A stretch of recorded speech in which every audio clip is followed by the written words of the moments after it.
This is amazing. You got to watch this one.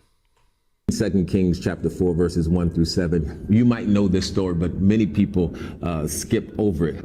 It's a story of a desperate widow who comes to the prophet Elijah saying that her husband is dead and the creditors are coming to take her 2 sons as slaves. And all she has left is a little jar of oil.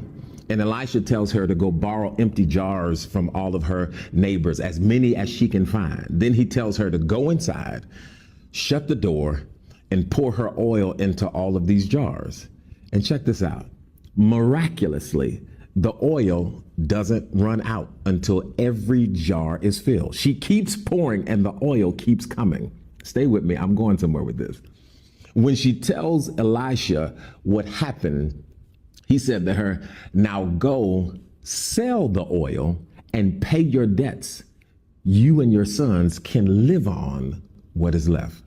Here's what I want to share with you that I hope encourages you. God met her in her pain. And she wasn't famous. She wasn't a prophetess. She was a grieving, broke, scared widow with nothing but a small jar of oil. And God saw her. And her miracle started with what she already had. Because sometimes you don't need more. You just need to pour what you already have.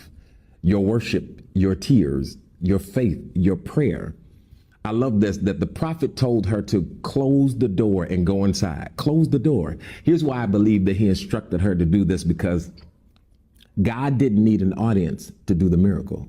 Listen, some of your healing will happen behind closed doors, in the quiet places where only God sees. And then check this out. The oil stopped when the jars stopped. Okay, what are you saying? That God will pour as long as there's room.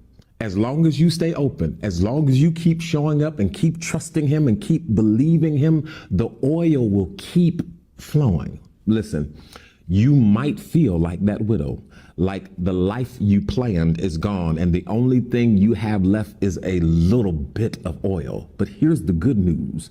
God does miracles with little. He meets you in the private pain. He multiplies what the world calls empty. And if you will stay open, if you borrow some hope, some faith, and some space, you'll see him fill every broken place with his provision. He sees you. He hasn't forgotten you, and the oil will not run out.